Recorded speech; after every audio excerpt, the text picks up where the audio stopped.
ہوتا نہیں ہے. اور یہ بات بھی سیکھنے کی ہے کہ ایک تو ہوتی چیز واعظ ہے جس میں باقاعدہ لوگوں کو کوئی چیز سکھائی جائے. ایک ہوتا ہے کلاس روم کا درس جس میں باقاعدہ ٹاپک کے لحاظ سے اس کے تمام ڈیٹیلز کا ضروری ڈیٹیلز کا احاطہ کر کے وہ لوگوں کے ذہن میں بٹھائی جائے بات. اور مجلس تو بس بیٹھنے کا نام ہے. ہمارے بہت سے مشائخ ان کی مجالس میں باقاعدہ کوئی بیان ہوتا بھی نہیں تھا, مختصر بیٹھ گئے, ذکر کر لیا, کچھ نہیں تو ایسی کوئی اور باتیں جو بظاہر بہت زیادہ خاص دین کی نہ بھی ہوں وہ بھی مجلس کہلاتی ہے. تو اصل مقصد ساتھ بیٹھنا اور ایک دوسرے کی خیر خبر لینا اللہ تعالیٰ کی رضا کے لیے, اللہ تعالیٰ کے واسطے کی, اللہ تعالیٰ کی محبت میں بیٹھنا. اس میں کھانا ہو یا نہ ہو, بیان ہو یا نہ ہو, بیان پہلے ہو کھانا بعد میں ہو, کھانا پہلے ہو بیان بعد میں ہو, یہ سب اس سے کوئی فرق نہیں پڑتا. بیان ہو یا نہ ہو اس سے کوئی فرق نہیں پڑتا. اصل چیز دل کا دل سے ملنا ہے. اللہ تعالی ہمارے دلوں کو آپس میں جوڑے اور اپنے انوار سے بھر دے انشاءاللہ.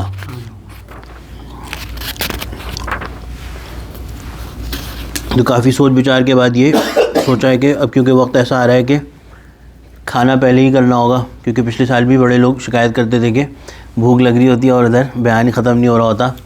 تو اب آہستہ آہستہ ایسی کی عادت ڈالنی کہ کھانا پہلے ہوگا اور بیان بعد میں ہوا کرے گا.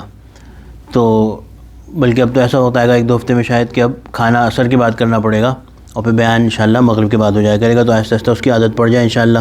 اور باقی یہ کہ ہاں دیر تو ہو جائے گی کچھ, لیکن یہ ہے کہ ہم کہیں کسی کی دعوت میں بھی جاتے ہیں تو اتنی دیر تو ہو ہی جاتی ہے. تو یہ ہماری دعوت میں بھی اگر اتنی دیر ہو جائے تو انشاءاللہ کوئی مذائقہ نہیں ہے. اور باقی یہ کہ زور زبردستی کسی کے ساتھ نہیں ہے. جو بیٹھنا چاہے, جس حصے جس حد تک بیٹھنا چاہے بیٹھے, اور جو جانا چاہے وہ بلا کسی تکلف کے جا سکتا ہے. So what I'm saying is that with a lot of it involved a bit of thinking on my part, and I did istikhara as well, that to change the format, one thing to learn is that majlis is not supposed to have a fixed format. It is not required to have a fixed format. Dinner, no dinner, bayan, no bayan even, that is totally fine. The real thing is that we get the noor of Allah subhanahu wa ta'ala and our hearts connect with each other. That is the most important thing. Some of our mashayikh, they have been our mashayikh who their majalis did not have a proper bayan, or just a book was read by someone else, or just the zikr of Allah subhanahu wa ta'ala, anything. So majlis is sitting together for the sake of Allah subhanahu wa ta'ala and seeking Allah subhanahu wa ta'ala by sitting with each other. Very soon there will come a time when we'll have to do dinner before Maghrib even, because the prayer time is going towards a delay. So when we go to any other da'wat, that much time up to 10:30 we already spend there, and tomorrow is also Saturday, so we don't have work for most of us inshallah. So it's fine even if it's a little delay in that. تمہیں چائے نہ گرا دوں, ادھر لگا بس یہاں تک صحیح ہے. So if sisters are ready, even if they are not ready now, if they can inshallah come to the inside room and focus, and if there is some work remaining on the outside room, you can do so later inshallah. We will have time before Isha Salah inshallah. خواتین اب اندر ہی کمرے میں آ جائیں جو سننا چاہ رہی ہیں انشاءاللہ, تاکہ سکون سے توجہ کے ساتھ سن سکیں. اور جو کام اگر باہر کے کمرے میں رہ گیا ہے کھانے کا سمیٹنے وغیرہ کا, وہ انشاءاللہ 10 بجے 10:05 پہ انشاءاللہ یہ ختم کر دیں گے. تو پھر آپ لوگ کر سکتے ہیں 10:15 تک بھی اگر ختم ہوا تو سمیٹ کے اپنی منزلوں کو جا سکتے ہیں, اور اگر عشاء کے لیے رکنا چاہے تو عشاء کے لیے رک سکتے ہیں. So last time we had read this hadith where the Prophet sallallahu alaihi wasallam mentioned the rights of a few things, and that part of hadith we were not able to talk about. So inshallah we'll read that hadith again tonight and inshallah talk about that aspect. عن عبد الله بن عمرو بن العاص قال لي رسول الله صلى الله عليه وسلم يا عبد الله ألم أخبر أنك تصوم النهار وتقوم الليل فقلت بلى يا رسول الله قال فلا تفعل صم وأفطر وقم ونم فإن لجسدك عليك حقا وإن لعينك عليك حقا وإن لزوجك عليك حقا وإن لزورك عليك حقا. بس یہاں تک آج یہ حدیث پڑھنا اور اس کے متعلق گفتگو کرنا مقصود ہے.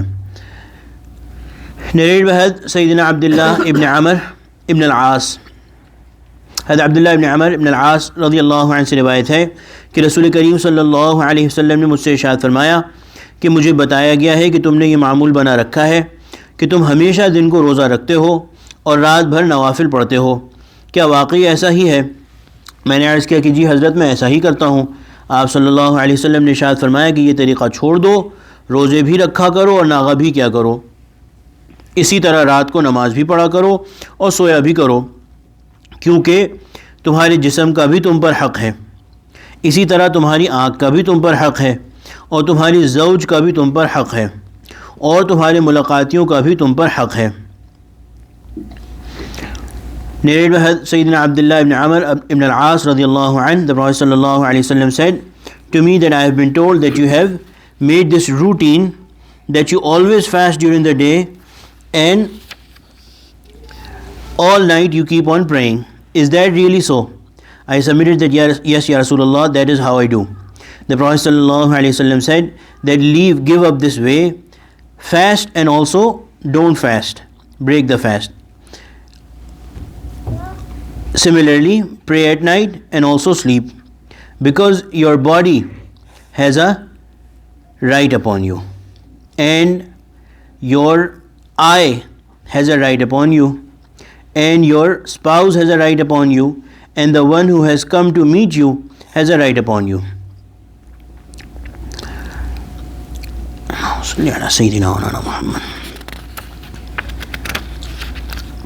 اس کی تشریح میں حضرت نے لکھا ہے کہ عبادات میں ایک تو بات یہ ہے کہ اللہ تعالیٰ نے قرآن پاک میں یہ فرمایا ہے کہ وما خلقت الجن والانس الا لیعبدون. حقیقت اور بالکل اگر اصول کی بات دیکھی جائے تو یہ ہے کہ اللہ تعالیٰ نے قرآن پاک میں یہ فرمایا ہے کہ ہم نے انسانوں اور جنوں کو پیدا نہیں کیا سوائے اس کے کہ وہ اللہ کی عبادت کریں. مراد یہ ہے کہ پوری کی پوری زندگی، کامل زندگی اللہ تعالیٰ کی عبادت میں گزارنا ہے، اللہ تعالیٰ کی عبادت میں گزارنا ہے. جو اس کے علاوہ اور چیزیں ہیں، مثال کے طور پر انسان کی اپنی ضروریات ہوتی ہیں، کام کاج، کمانا دھمانا، کھانا پینا، اپنے تعلقات جو انسان اپنی خواہش سے بناتا ہے، وہ اجازت کے درجے میں ہے. اجازت ہے کہ چلو پیدا تو تمہیں عبادت کے لیے کیا تھا، لیکن کیونکہ تمہاری یہ ضروریات بھی ہیں تو چلو ان کو بھی پورا کر لیا کرو، لیکن مقصد وہ ذہن سے ہٹے نہ. اللہ تعالیٰ ہمارے مشائخ کو جزائے خیر دے کہ وہ یہ بتاتے ہیں کہ اصل بات یہ ہے کہ جو حقوق ہمارے اوپر رکھے گئے ہیں، مثال کے طور پر جس کی شادی ہو گئی ہو اس کے اوپر اس کی بیوی کا حق ہے. اسی طرح چاہے جس کی شادی نہ بھی ہوئی ہو اس کے اوپر بھی اس کے اپنے جسم کا حق ہے، اپنی آنکھ کا حق ہے، اپنے نفس کا حق ہے. اور ان چیزوں کو بنانے والے بھی اللہ تعالیٰ ہیں اور ان چیزوں کا حق طے فرمانے والے بھی اللہ تعالیٰ ہیں. اس لیے جب ان کا حق پورا کیا جائے گا اللہ تعالیٰ کی مرضی کے موافق، اللہ تعالیٰ کے حکم کے مطابق، تو یہ بھی عبادت ہی کہلائے گی، یہ بھی عبادت ہی میں شامل ہے. اسی لیے حضور اکرم صلی اللہ علیہ وسلم نے فرمایا، جب ہم صدقات کا باب پڑھ رہے تھے تو ہم نے پڑھا کہ بہترین صدقہ وہ ہے جو انسان اپنے اوپر خرچ کرے اور اپنے اہل و عیال پر خرچ کرے. اسی طرح کمانا، کسب حلال جو اللہ تعالیٰ کی مرضی کے مطابق ہو، شریعت کے حدود کے اندر رہ کر ہو، اس کو حضور اکرم صلی اللہ علیہ وسلم نے فرض بعد الفرض قرار فرمایا. یعنی جو فرائض ہیں وہ تو ظاہر ادا کیے جائیں گے، لیکن اس کے بعد ضروری کام یہ ہے کہ انسان اپنا کمانے دھمانے کی فکر کرے تاکہ اپنے گھر والوں کی ضروریات اور اپنی ضروریات پوری کر سکے.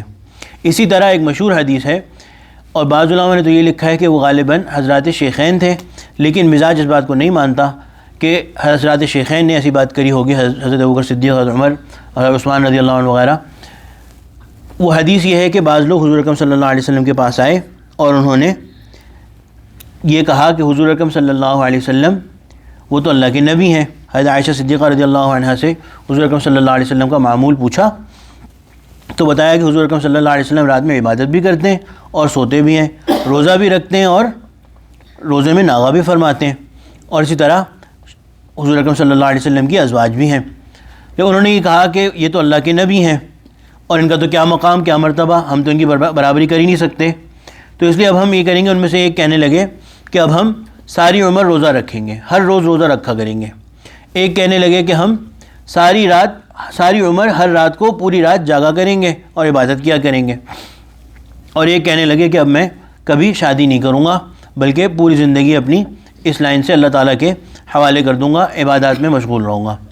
تو حضور اکرم صلی اللہ علیہ وسلم کو جب یہ معلوم ہوا تو حضور اکرم صلی اللہ علیہ وسلم کو سخت ناراضگی ہوئی، اور حضور اکرم صلی اللہ علیہ وسلم کا چہرہ مبارک سرخ ہو گیا صلی اللہ علیہ وسلم، اور حضور اکرم صلی اللہ علیہ وسلم نے فرمایا، جو ذہن میں آ رہی ہے سو حدیث، کہ حضور اکرم صلی اللہ، جو الفاظ آگے پیچھے ہو سکتے ہیں، حضور اکرم صلی اللہ علیہ وسلم نے فرمایا کہ کیا تم نے مجھے نہیں دیکھا کہ میں روزہ بھی رکھتا ہوں اور روزہ چھوڑتا بھی ہوں، اور رات کو سوتا بھی ہوں اور رات کو عبادت بھی کرتا ہوں اللہ تعالیٰ کی، اسی طرح میرے پاس میں نے شادیاں بھی کی ہیں، میری بیویاں بھی ہیں۔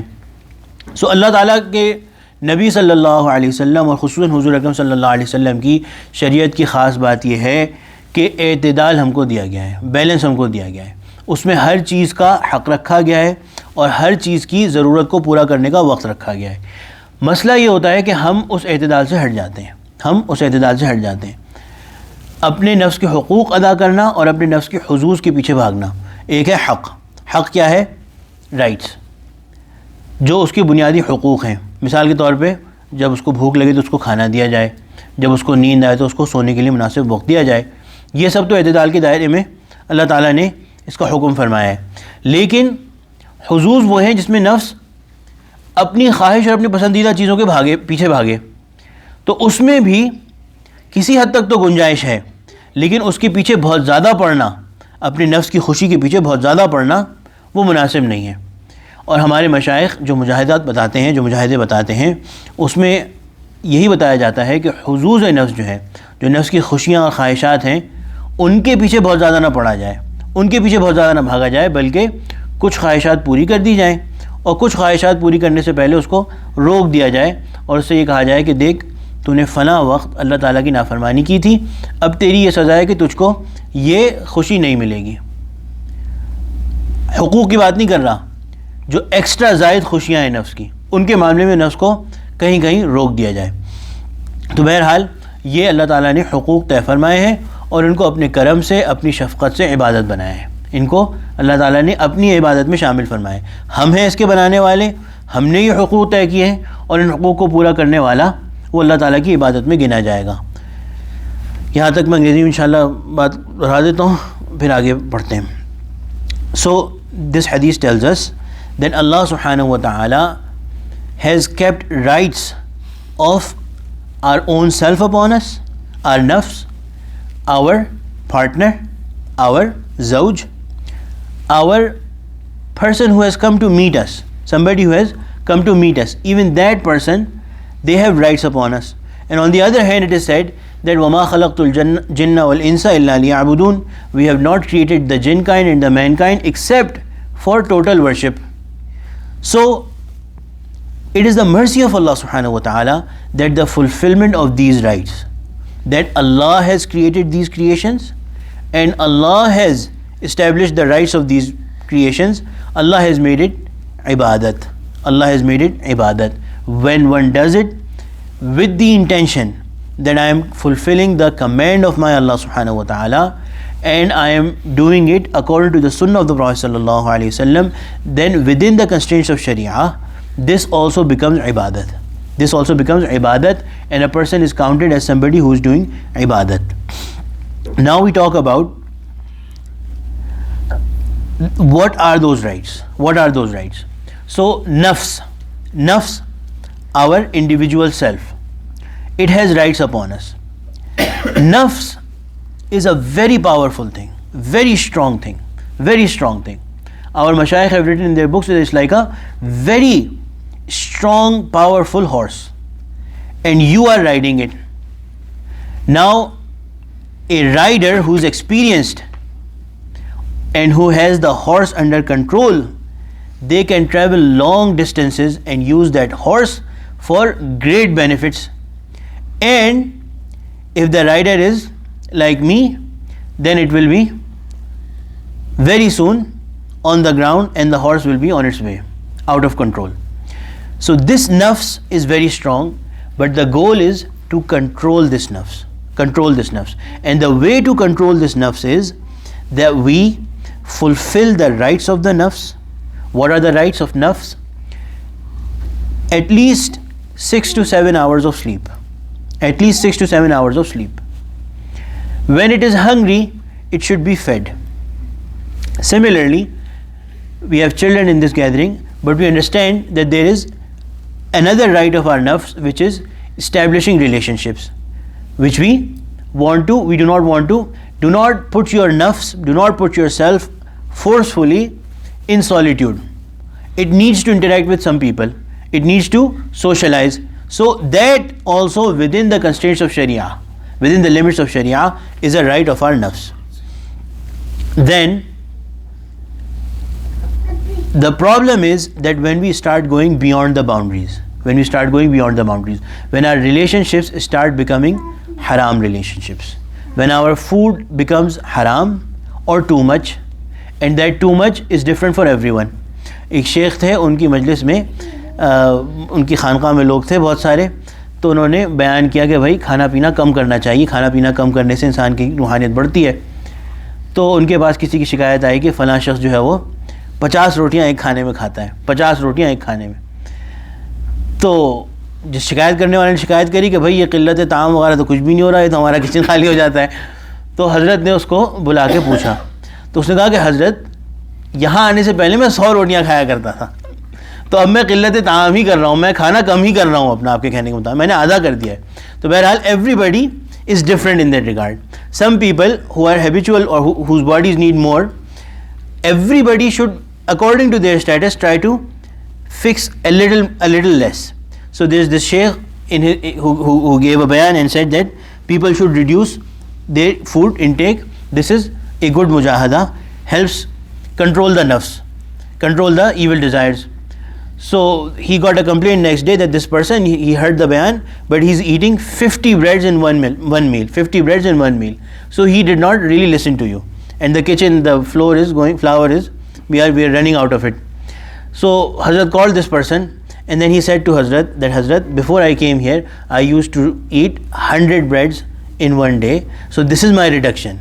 So everybody's reduction is according to their own status and in their own level.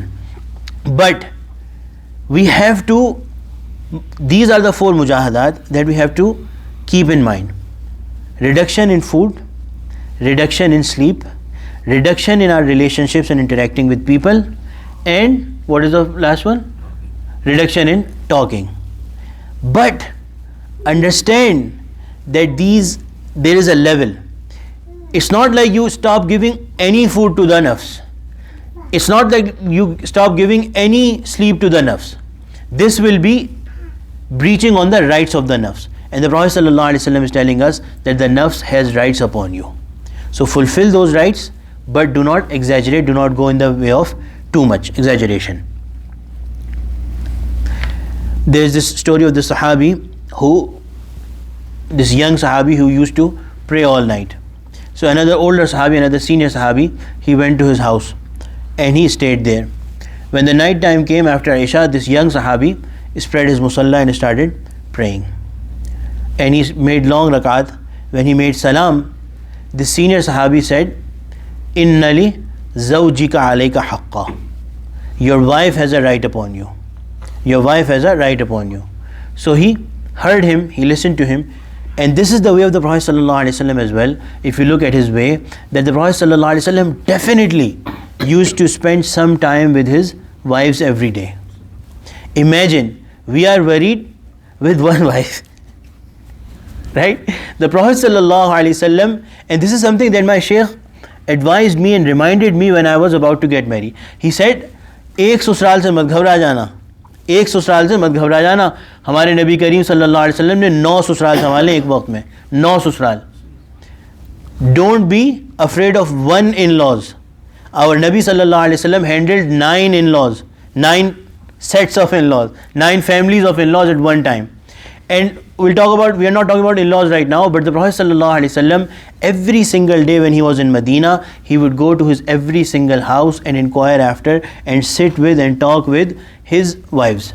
Go to each one of his houses, sallallahu alaihi wasallam. And then after Maghrib, if I remember correct, he would go to that house where he would be spending the night. And in that also, he was very particular in fulfilling their rights. That one after another, after another, he would be very particular that this is the night of that wife, he would be there. Definitely he would be there. Even so much that he was very sick and he was about to depart from this world, sallallahu alaihi wasallam. Even at that time, when he really wished that he stayed at the house of Sayyidah Aisha Siddiqa radiallahu anha, he particularly clearly asked every single one of the other wives that, do you allow me that I can spend the nights now at the house of Sayyidah Aisha Siddiqa radiallahu anha? When they all allowed, that's when the Prophet sallallahu alaihi wasallam spent his final nights in the roomette of Hazrat Sayyidah Aisha Siddiqa radiallahu anha. So our wives and our husbands also, for sisters, our husbands also have rights upon us. So it's not like you are a waliya kamila, abida zahida, that you like to worship Allah subhanahu wa ta'ala a lot, and you are, na'uzu billah, in any way decreasing or not fulfilling the right of your husband. In today's world, this unit of family, husband and wife, has to be very strong. Has to be very strong. Men should always be concerned about fulfilling the rights of their wives. May Allah subhanahu wa ta'ala give me tawfiq as well. And women should also be very concerned about fulfilling the rights of their husbands. And there should be, in the words of my Hazrat, there should be a lot of attraction between the two. A lot of attraction.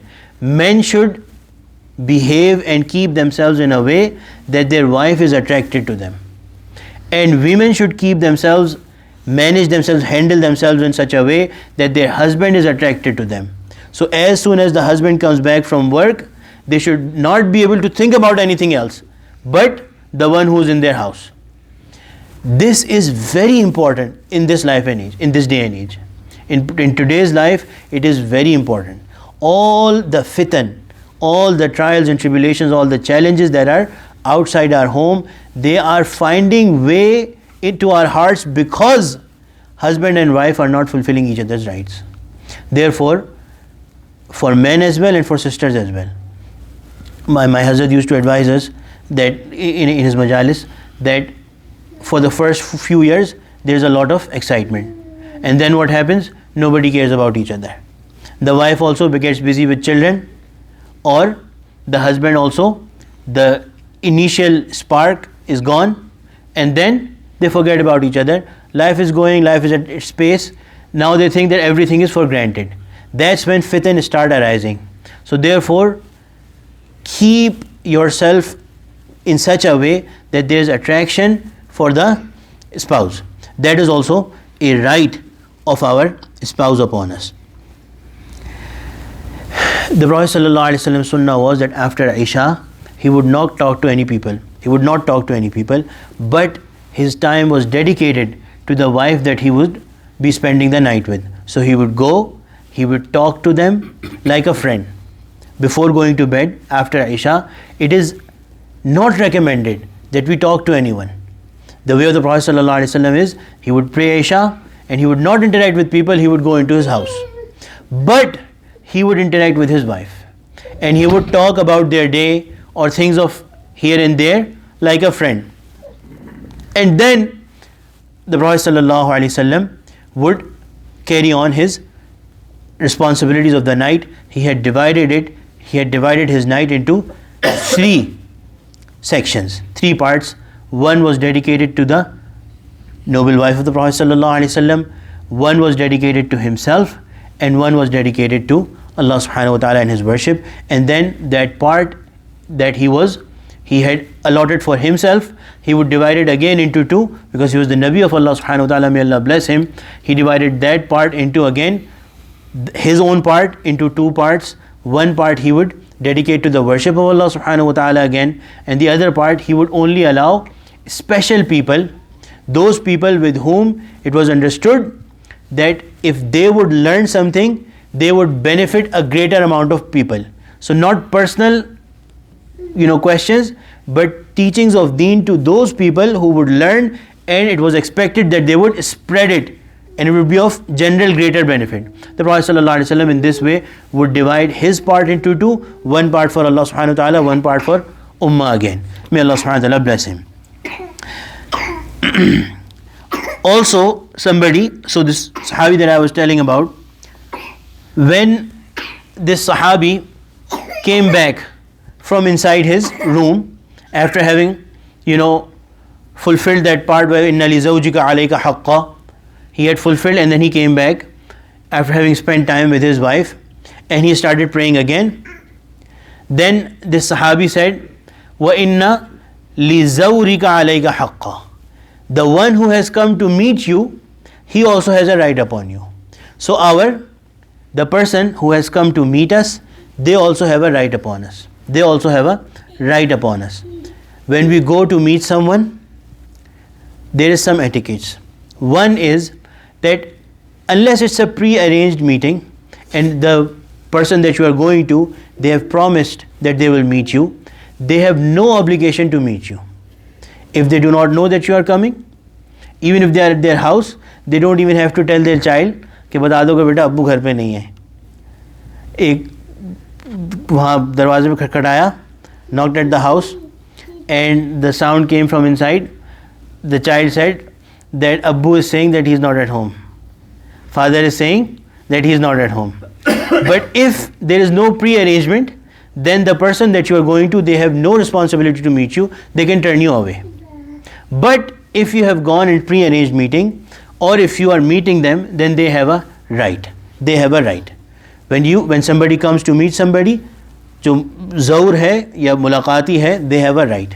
Now think about it, that the Nabi of Allah subhanahu wa ta'ala is telling his Sahabi to not pray all night and know that the one who comes to meet him has a right upon him. समझ में आ रही बात अभी तक? जो मिलने आ रहा है उसका हक़ है. अब ये सोचो कि जो रातों को अल्लाह से मिलने जाता है, जो रातों को अल्लाह से मिलने जाता है, अल्लाह पाक के ऊपर उसका कोई हक़ होगा या नहीं होगा? नहीं समझ में आई बात? A person who goes to meet Allah subhanahu wa ta'ala in the night, when Allah is telling humans that your visitor has a right upon you, then the one who visits Allah at night time, will Allah have a right upon them? Will this person have a right upon Allah or not? All is by the mercy of Allah subhanahu wa ta'ala. Nobody can say that this is compulsory for Allah subhanahu wa ta'ala, but this is out of this is not expected from the mercy of Allah subhanahu wa ta'ala, that He would tell human beings that your visitor has a right upon you, and Allah will not fulfill the right of the visitor. Allah will not fulfill the right of the visitor. How do we visit Allah subhanahu wa ta'ala? Our salah, our nawafil, our taking care and going to inquire after a sick brother, working for the needs of our brother. All of these are like meeting Allah subhanahu wa ta'ala. And of course at night time, when everybody is sleeping, get up and pray 2 rakat. That is the best meeting with Allah subhanahu wa ta'ala. Meeting in solitude. Allah subhanahu wa ta'ala definitely has, with His own mercy, set a right upon Himself for the one who comes to visit Allah subhanahu wa ta'ala. May Allah subhanahu wa ta'ala grant us that. Ameen ya Rabbal Alameen.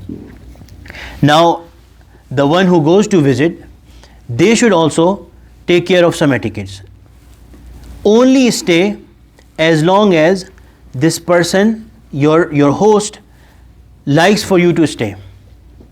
ऐसा ना हो कि वो दाल का 14वां दिन, सुना है लतीफ़ा आप लोगों ने? So there is this person who went, and the host, he was, दाल का एक और भी लतीफ़ा है.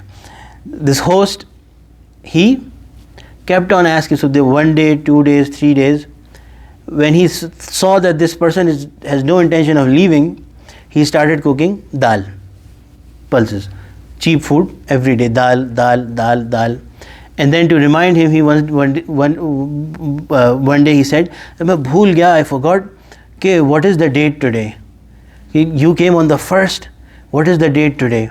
I forgot. So he said that I don't remember about the month and the date, but I remember that this is the 14th day of Dal. 14th day of Dal. So anyway, similarly, there was this person who came and stayed there, and पता नहीं वो actual लतीफ़ा कोई और होगा, बहरहाल जो भी उसको जहन में आ रहा है सुना देता हूँ कि this person did not want to serve him. So he said, he pre-arranged with his servant that I will say कि भाई bring biryani, and then you drop a pot and say, oh ho, we lost biryani is gone, I dropped it. Then I will say bring something else and drop another pot and say that everything is gone. Then I will say okay fine, then just bring dal, whatever you have, bring dal. So then you bring dal and say that everything else is gone, we had cooked so much food for you but everything is spilled, now only dal. So when that guest actually came, this person said, bhai bring biryani, and from inside a sound came of the pot falling. He said, what did you do, what happened? And the servant said, we only had dal and even that has been dropped. So in reality he only cooked dal and he really dropped that dal too. So he said, we only had dal and even that is gone now. So anyway, so person who goes, they should also assess the situation.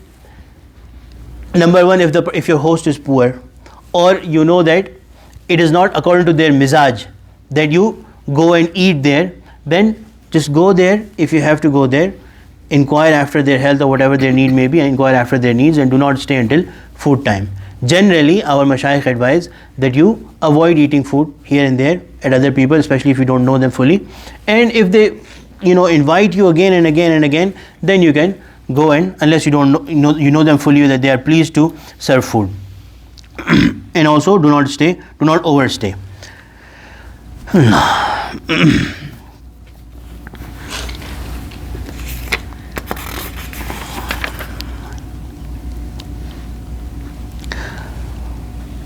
The right of the eye is that it should be given sleep. Yeah, so what I was saying is that our nafs, our soul and our nafs, ourself, Allah has given us a lot of strength in it, a lot of strength.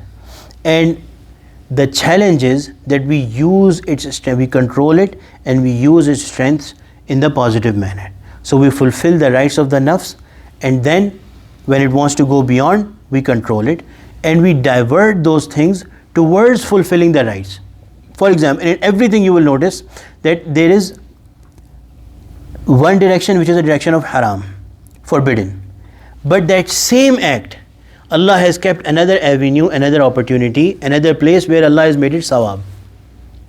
Think about your relationships, think about your sleep, think about all the things that our nafs needs. You need to interact with people, interact with them for the sake of Allah subhanahu wa ta'ala. You need to sleep for the sake of Allah subhanahu wa ta'ala. That I will sleep and I will wake up for Fajr and I will have the energy to do my ibadat for the next day. You need to maintain relationships, do them in a halal way. This will all become worship. May Allah subhanahu wa ta'ala grant us an understanding. Inshallah, ab zikr kar lete. Zikr should also be done in majlis sometimes from time to time. So inshallah we'll do some zikr. अच्छा, अब जो हज़रात ये ख़वातीन जाना चाहें वो जा भी सकते हैं बहुत खुशी से, कोई इसमें उसकी बात नहीं है तकल्लुफ़ की. ज़िक्र जो है वो हम सिलसिला आलिया चिश्तिया, इसमें 2-3 किस्म के ज़िक्र होते हैं. तो सबसे आसान जो है वो 1 ज़रबी और 2 ज़रबी होते हैं, और वो जो हज़रात मजलिस में करना चाहें वो कर सकते हैं. ख़वातीन जो हैं वो ख़ामोशी से दिल में करें या सुनती रहें. और उसका ये है, इसको बंद कर दें रिकॉर्डिंग को, आई नीड द फ़ोन. तो